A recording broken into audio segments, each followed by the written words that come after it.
네, 귀한 찬양 감사합니다. 사람이 좋아하는 감정이 기쁨이죠. 기쁨. 즐겁잖아요. 기쁘면 기분 좋고 즐겁고 또 행복하고. 근데 가만 보면은 그 기쁨이라는 게 항상 관계 속에서 얻어질 때가 많이 있는 것 같아요. 걱정과 슬픔도 관계 속에서 얻어질 때가 있고요. 그런데 이 기쁨도 한없이 관계 속에서 얻어질 때가 많이 있습니다.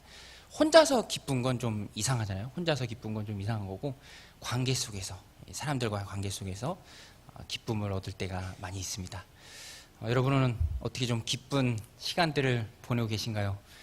저는 지난주죠. 월요일, 화요일 선거일이었는데 형네 가족이랑 부모, 어머니랑 이제 1박 2일로 속초 다녀왔는데 아이들도 즐거워하고 저도 즐겁고 너무 기쁘더라고요.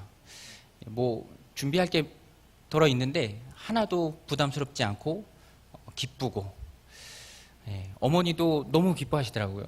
그 젖소 목장을 하다 보니까 그 동물 다루는 게 자기 시간이 없잖아요. 그래서 처음이에요. 평생 처음. 어머니랑 어디 가서 하룻밤 자고 온 게. 제 군대 있을 때도 한 번 면회를 못 오셨어요. 소 때문에. 그런데 굉장히 감격스러워 하시더라고요. 너무 바빴는데 뭐 별거 아니잖아요. 뭐 속초 뭐 볼 거 있습니까? 그럼에도 불구하고 하룻밤 자는 것 그 자체가, 풀로 이틀을 쓰는 것 그 자체가 계셔서 좋고 함께 있어서 좋고, 또 마침 그 대선 날은 저희 둘째 생일이었는데 케이크 사갖고 온 가족이 다 축하해 주니까 너무 기뻐하더라고요. 걔 혼자 천국을 걷고 있더라고요. 뭐 다 같이 축하해 주니까 생애 최고의 날이라고. 관계 속에서 얻는 기쁨이죠. 내 존재로 인해서 누군가 기뻐해 줄 수 있다는 것만큼 나조차도 기쁜 게 없죠. 누구로부터 기쁨을 얻는 것만큼 즐거움이 없습니다. 근데 오늘 본문에 보면 하나님의 기쁨이 나와요. 하나님의 기쁨, 하나님의 즐거움. 누구로부터 하나님이 그 기쁨을 얻는가? 오늘 본문의 주인공이죠. 솔로몬입니다. 솔로몬이 하나님을 크게 기뻐하세요. 오늘 본문에 보니까 하나님의 기쁨인데요. 10절입니다. 솔로몬 때문에 굉장히 기뻐하셨어요. 10절에 보면 솔로몬이 이것을 구하매 그 말씀이 주의 마음에 든지라. 기쁨의 가장 큰 최상급 표현입니다. 다른 성경은 다 기쁘다, 큰 기쁨이다. 하나님 마음에 든 거예요. 솔로몬의 행동이 마음에 들었다는 것, 가장 큰 기쁨의 표현인데요. 하나님이 얼마나 기쁘셨으면, 보세요. 솔로몬이 얼마나 기쁘셨으면 솔로몬이 구하는 지혜도 허락하시고요. 말씀하시죠. 구하지 않은 것까지도 다 주십니다. 얼마나 기쁘셨으면. 성도의 가장 큰 영광, 나로 인해 하나님이 기뻐하는 것입니다. 오늘 우리 삶이 주님께 큰 기쁨이 되시기 바랍니다. 오늘 말씀 제목이에요. 그러면 어떻게 해야 되는가? 주님이 기뻐할 사람 누구입니까? 오늘 말씀에 보면 솔로몬의 행동이 잘 보여주고 있는데요. 정답을 얻을 수 있습니다. 솔로몬의 행동에서. 먼저 솔로몬은 자신의 부족함을 그대로 인정했어요. 7절에 보면 자신을 작은 아이라고 고백합니다. 나의 하나님 여호와여, 주께서 종으로 종의 아버지 다윗을 대신하여 왕이 되게 하셨사오나 종은 작은 아이라 출입할 줄을 알지 못하고. 이 출입을 하지 못한다는 말은 판단할 능력이 없다는 말이에요. 옳고 그름을 선악간에 판단할 능력이 내게는 없습니다라는 고백입니다. 솔로몬의 고백이에요. 이제 왕이 됐고 취임식하고 지도자로서 쉽게 할 수 있는 말이 아니죠. 누가, 어느 지도자가 나는 능력이 없습니다, 부족합니다, 그렇게 고백하겠습니까? 나에게만 맡겨주십시오. 세상이 바뀔 것입니다, 그렇게 얘기하죠. 자꾸 세상 안 바뀌는데 바뀐다고 얘기하는 게 원래 지도자인데, 이 솔로몬은 정반대죠. 판단할 능력이 없대요. 자신의 부족함을 있는 그대로 인정하는 말. 사실 지금 솔로몬 왕의 마음은 굉장히 큰 부담으로 가득 차 있어요. 왜냐하면 자기가 이제 왕인데 왕의 직무를 수행해야 하는데 솔직히 자기가 자신을 봐도 능력이 없는 거예요. 다른 사람들은 나를 왕이라고 추켜 세우지만 내가 날 볼 때 능력이 없고 하나님이 날 볼 때도 능력이 없고, 그런데 왕의 직무는 해야 하고, 그러니까 얼마나 마음에 큰 부담이 되겠습니까? 게다가 이 전임 왕이 다윗이에요. 거의 완벽하다고 알려진 다윗을 전임으로 둔, 전임자가 너무 잘하면 후임자는 당연히 부담이 되잖아요. 아버지가 너무 훌륭하면, 탁월하면 자녀는 당연히 부담이 갑니다. 뭐 예를 들어서 자기가 이제 농구 선수가 됐는데 아버지가 마이클 조단이에요. 그럼 얼마나 자녀가 부담이 되겠어요. 축구를 하는데 아버지가 메시입니다. 잘 모르시죠? 메시. 얼마나 부담이 되겠어요. 뭐 개그맨을 하는데 아버지가 유재석이에요. 그러면 부담이 되겠죠. 교회를 다니는데 아버지가 목사예요. 그럼 또 그것도 프레셔가 됩니다. 저희 아이들도 어렸을 땐 아무것도 모르고 주변에 막 떠들고 다녔어요. 우리 아빠 목사인데 TV 나온다고. 유아부실에서는 제가 TV에 나오거든요. 네, 떠들고 다니고 그러는데 요새는 언젠가 한 번은 제가 출근하려고 하는데 심각하게 묻더라고요. 제 첫째가. 아빠는 교회에서 하는 일이 뭐야? 이렇게 맨날 일주일 내내 교회 간다 그러니까, 그죠? 그리고 뭐 맨날 월요일마다 쉬고 뭔가 좀 다르다는 걸 이제 조금씩 알아가는 것 같아요. 주지 않아도 당연히 압박을 느껴요. 솔로몬도 얼마나 그랬겠습니까? 왕이 다윗인데, 하나님 마음에 흡족했던 다윗인데 그 일을 자기가 이어서 해야 되는데, 그런데 자기는 능력도 없고 누가 날 봐도, 내가 날 봐도, 하나님이 날 봐도 출입할 줄 알지 못하고 판단할 능력이 없는데 얼마나 큰 부담이 되겠습니까? 그럴 때, 우리도 그럴 때 많죠. 얼마나 많이 있습니까? 하나님이 아는 나, 내가 아는 나, 그렇지만 다른 사람은 모르는 나, 그 앞에서 해야 될 직무들과 일들, 큰 부담들, 그때 어떻게 해야 되는가? 솔로몬이 보였잖아요. 솔직히 인정하는 것입니다. 하나님 앞에서 나의 부족함을 솔직히 인정하는 것이죠. 솔로몬이 자기를 아이라고 말한 것은 이런 부담과 압박의 표현입니다. 그런데 동시에 솔로몬이 자기를 아이라고 말한 것은 부담과 압박을 이기는 정직한 정답이에요. 정면 승부입니다. 왜냐하면 하나님은, 우리가 늘 하나님 앞에서 정면 승부를 해야 되는데, 하나님은 있는 척하는 가십보다는 솔로몬처럼 인정하는 것을 굉장히 좋게 보십니다. 없으면 없다고 인정하고 도움을 구하는 것이 정답입니다. 베드로가 주님 만났을 때 고백했잖아요. 주여, 나를 떠나소서, 나는 죄인이로소이다. 그때 예수님 떠난 것이 아니라 베드로를 제자로 삼아서 크게 쓰셨습니다. 가식적인 바리새인은 항상 주님으로부터 책망을 들었어요. 바리새인과 세리의 기도에 나오죠. 동시에 둘이 성전에 갔을 때 바리새인은 기도합니다. 금식도 하고 11조도 하고 자기의 의를 다 나타내죠. 저 세리와도 같지 않고 토색불을 간음 안 하고 율법 다 지켰습니다. 말씀대로 살았습니다. 그러나 세리는 감히 하늘으로 바라보지 못하고 다만 가슴을 치며 눈물을 흘리며 주여, 죄인이로소이다 라고 고백했습니다. 둘이 동시에 기도하고 동시에 떠났지만 하나님이 의롭게 받은 사람은 세리였다는 거예요. 굉장히 중요한 말씀입니다. 하나님은 있는 척 하는 것을, 그런 가식을 좋아하는 게 아니라 스스로 인정하는 것 기뻐하십니다. 그래서 오늘 우리도 진실한 모습으로 하나님 앞에 서야죠.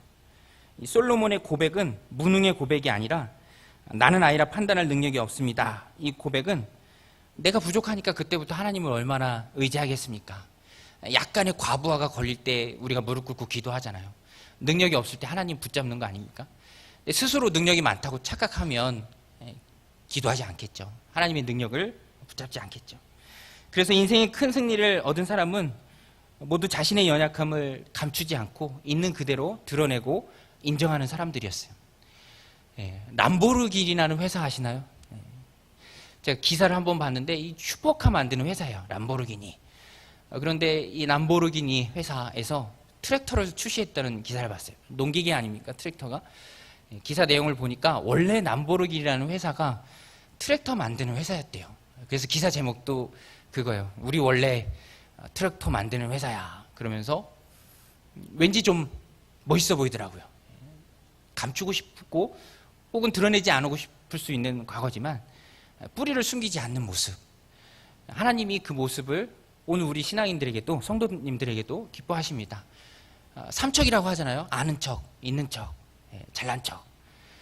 그러다 보니까 자꾸만 자기가 자기 인생을 살지 못하고 남들이 만들어 놓은 인생에 살 때가 많이 있습니다. 그럴 필요가 없죠. 많은 사람들이 포커페이스로 살아가지만 오늘 우리만큼은 주님 앞에서 솔직하고 내 부족함을 있는 그대로 주님 앞에 아뢰고 있는 모습 그대로 나아가고 그럴 때 주님의 도우심을 바라보게 되고 또 주님을 붙잡게 되니까 그때 비로소 능력을 체험하게 되는 것이죠. 속이 골마 터지기 일보 직전인데 평안한 척 한다고 절대로 좋은 것이 아니죠. 바른 회복은 바른 진단에서부터 시작됩니다. 그래서 오늘 우리는 이 솔로몬의 솔직한 고백 마음에 새겨야 합니다. 나는 아이라 아무것도 할 줄 모릅니다. 하나님은 이런 고백을 기뻐하세요. 바울은 항상 자기 자신을 가리켜 사도 중에 가장 작은 자라고 했습니다. 죄인 중에 괴수라고 했어요.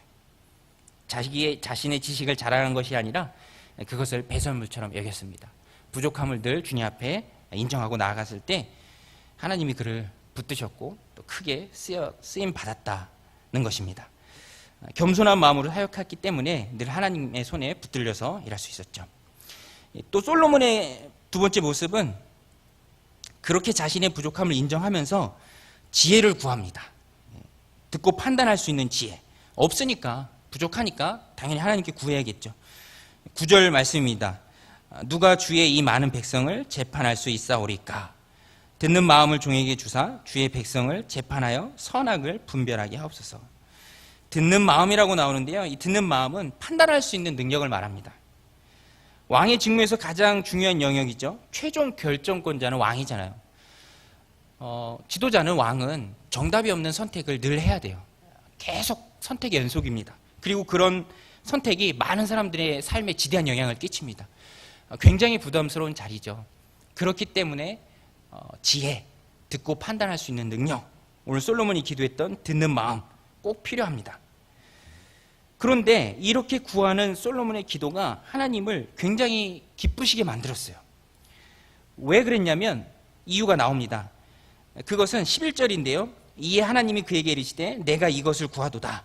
자기를 위하여 장수하기를 구하지 아니하며 부도 구하지 아니하며 자기 원수의 생명을 멸하기도 구하지 아니하고 오직 성사를 듣고 분별하는 지혜를 구하였으니 자기를 위해서 구하지 않았다는 거예요.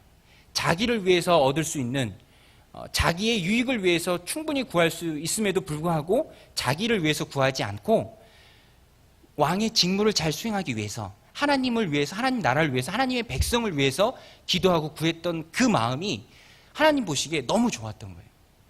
부도 구할 수 있고 장수도 구할 수 있고 혹은 권력도 구할 수 있지만 솔로몬은 그렇게 하지 않았죠. 그 마음이 하나님을 굉장히 기쁘시게 했어요. 오래 살고 부자로 살고 권력을 누리면서 사는 것을 싫어하는 사람이 어디 있겠습니까? 돈이 행복을 가져다 주는 것은 아닙니다. 분명히 아닌데 그러나 돈이 있으면 편리하죠. 그러나 솔로몬은 하나님의 일을 위해 구했죠. 너무 기특한 거죠. 하나님 보시기. 그러면 어떻게 솔로몬은 그 편한 부, 장수, 권력 뒤로 하고 지혜를 구할 수 있었을까? 그것은 하나님과 하나님 백성을 위한 마음이 솔로몬 가슴 가운데 꽉 차 있었기 때문에 가능한 거예요. 툭 쳐도 나오는 게 왕의 직무, 내가 해야 될 일. 그것이 마음속에 가득했기 때문에 머릿속에 가득 차 있었기 때문에 다른 것은 안중에도 없는 것이죠. 부는 무슨 부입니까? 권력은 무슨 권력이에요? 당장 하나님의 일을 해야 되고 하나님의 일에 누가 되지 않아야 하고 하나님의 백성을 위해 하는데 그러니까 하나님께 지혜를 구한 것이죠. 듣는 마음을 구한 것입니다. 마음속에 가득 차 있으면 그것이 나오죠. 그래서 마음속에 무엇으로 가득 차 있는가, 내 주된 관심사가 무엇인가가 중요합니다. 저희 사촌 형님은 만능 체육인이에요. 거의 철인 3종 경기 나가는 분인데 지금 뭐 한강이 가끔씩 열리나 봐요. 이렇게 수영할 수 있도록 그거 기다리고 있고 조금 있으면 한강 열린다고 좋아하고 최근에 자전거를 사셨는데 승용차 값하고 비슷한 자전거를 샀었어요. 그 어떻게 그럴 수 있죠? 그것으로 마음이 가득 차 있으니까 가만히 있을 수가 없는 거죠. 지출하는 겁니다. 반면에 제 아내는 항상 공기에 민감해요. 어디를 가든지 공기의 질. 지금 결혼한 지 10년 됐는데 10년 동안 제가 늘 들었던 말이 그거예요. 여기는 공기가 좋네, 여기는 공기가 안 좋네. 만약에 그럴 리는 없겠지만 하나님이 제 아내에게 내가 무엇을 해줄까 그러면은 미세먼지를 없애주세요 라고 반드시 얘기할 겁니다. 또 저희 사촌 형님에게 무엇을 해줄까 라고 얘기한다면 아마 최고의 뭐 자전거를 주세요 뭐 그렇게 얘기를 하겠죠. 만약에 하나님이 오늘 우리에게 묻는다면 우리가 대답하는 그것은 지금 내 마음에 가득 찬 그것일 것입니다. 그것이 무엇이든 간에 하나님보다 귀할 수는 없죠. 하나님은 하나님의 일로 하나님의 백성을 위해서 하나님의 나라를 위해서 마음이 가득 차서 당장이라도 물으면 그것이 튀어져 나오는 그 사람을 하나님 기뻐하십니다. 그래서 마태복음 6장에서도 예수님 분명 말씀하셨잖아요. 너희는 먼저 그의 나라와 그의 의를 구하라. 그리하면 이 모든 것을 너에게 더하시리라. 그의 나라는 사역과 관련이 있습니다. 우리가 하는 하나님의 일이에요. 먼저 하나님 사역하고요. 그의 의는요, 내가 하나님 말씀대로 살아가는 겁니다. 말씀대로 살아가는 것. 내가 하나님의 일을 하고 사역을 하고 또 하나님의 말씀대로 살아가려고 몸부림치는 그 모습, 그것을 하나님 기뻐하시고 내가 그런 삶을 먼저 우선순위에 두고 살아갔을 때 그 후에 하나님이 우리에게 필요한 모든 것, 노후 대책, 전세자금, 아이들 학자금, 그거 필요한 줄 하나님이 다 아시니까 그때 주시겠다라고 하나님이 예수님이 분명히 말씀하셨죠. 그래서 먼저입니다. 먼저 솔로몬이 응답받았던 비결이 뭡니까? 하나님의 뜻을 구했기 때문에 그래요. 솔로몬이 구하지 않았던 것도 받았던 비결이 뭐죠? 하나님의 뜻을 구했기 때문에 그럽니다. 이 구약에만 나오는 게 아니라 신약에서도 분명히 얘기하고 있어요. 요한복음 1서 5장 14절에 보면 그를 향하여 우리가 가진 바 담대함이 이것이니 그의 뜻대로 무엇을 구하면 들으심이라. 기도의 비밀이에요. 하나님의 뜻을 구할 때 하나님이 우리의 기도를 들어주십니다. 자꾸만 기도 편식이죠. 비나이다 비나이다 신령님께 비나이다 라는 기도 제목과 비나이다 비나이다 하나님께 비나이다 라는 기도 제목이 똑같을 수는 없죠. 달라야 합니다. 우리는 하나님의 뜻을 구해야 할 하나님의 백성들이죠. 그때 하나님이 기특해서 따라오는 게 있다라는 거예요. 근데 자꾸만 이 순서를 바꾸려고 하면은 기도 응답이 안 되는 거죠. 조지 뮬러라는 분이 있는데요. 읽어보셨을지 모르겠네요. 5만 번 응답받은 뮬러의 기도 비밀이란 오래된 책이 있어요. 본인이 헤아렸는지 아니면 주변 사람이 헤아렸겠죠. 5만 번. 기도 응답이 5만 번이랍니다. 그죠? 영국에 사시는 분인데 영국 고아의 아버지라고 별명이 있습니다. 고아원을 운영하면서 얼마나 부족해요. 기도할 때마다 하나님이 극적으로 또 날마다 응답을 해주시는 거예요. 이런 일화가 있습니다. 뮬러의 기도 노트에 보면은 기도 제목이 있고 그 끝에는 동그라미, 세모, X표 이런 기호가 있대요. 무슨 기호냐면 기도 제목을 놓고 기도할 때 항상 이것이 진짜 하나님의 뜻이다 라는 마음의 감동이 오면 동그라미, 긴가민가 하면 세모, 이건 아니다 라면 X. 그래서 기도 제목이 과정이죠.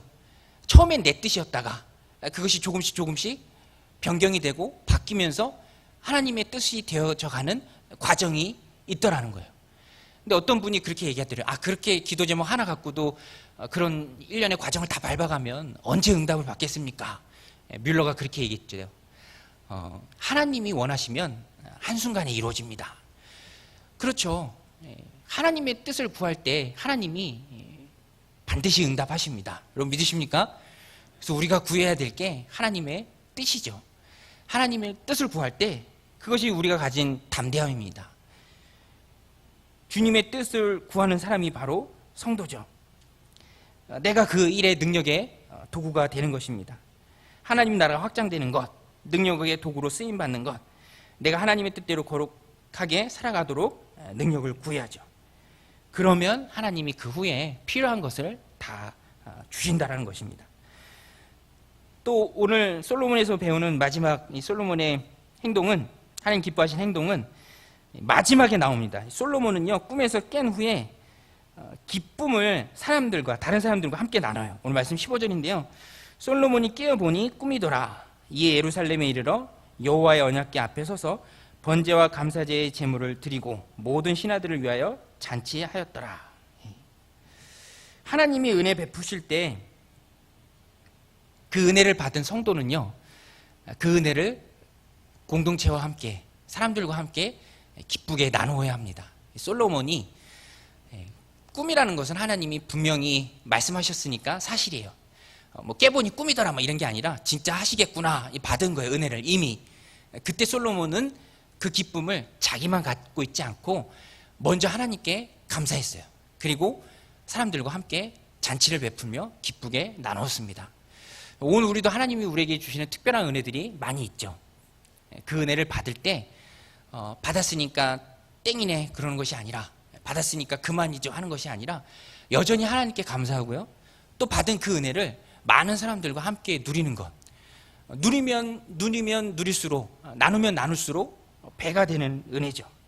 이 솔로몬은 하나님께 감사의 제물을 드리고 또 신하들을 위해서 기쁜 잔치를 베풉니다.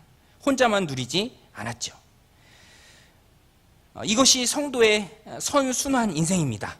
하나님이 너무 기특해서 기도 들어주고 은혜를 부어줬을 때 그것으로 끝나는 것이 아니라 더욱 하나님께 감사하고 나누고, 그래서 하나님은 더 기뻐서 더 기특해서 더 큰 은혜를 부어주고 또 감사하고 나누고, 그러면은 선순환이죠.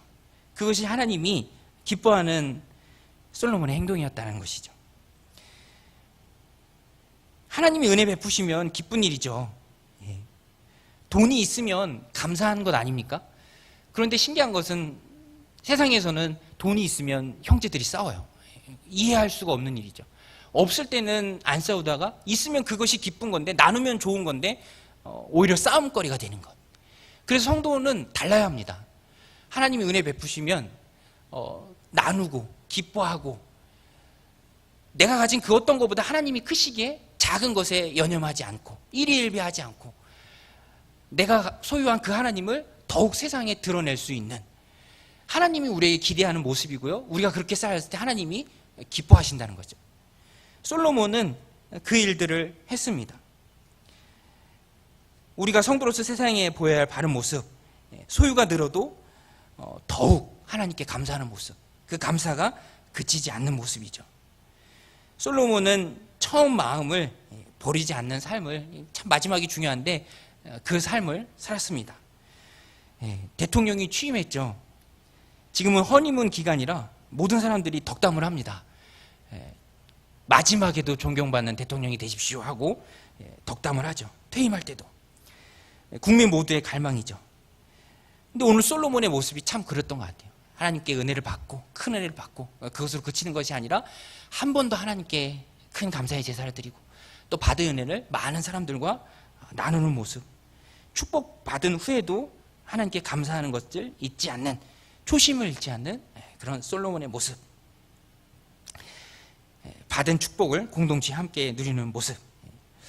오늘 말씀의 제목이죠. 하나님을 기쁘시게 할 사람은 누구입니까?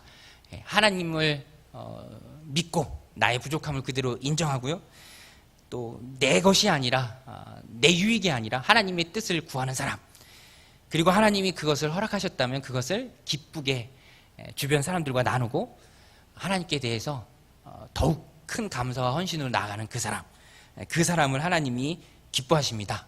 오늘 우리 정영교회 성도님들이, 저와 여러분들이 그런 하나님이 기뻐하는 사람들이 되시기를 주님의 이름으로 축원드립니다. 같이 기도하시겠습니다.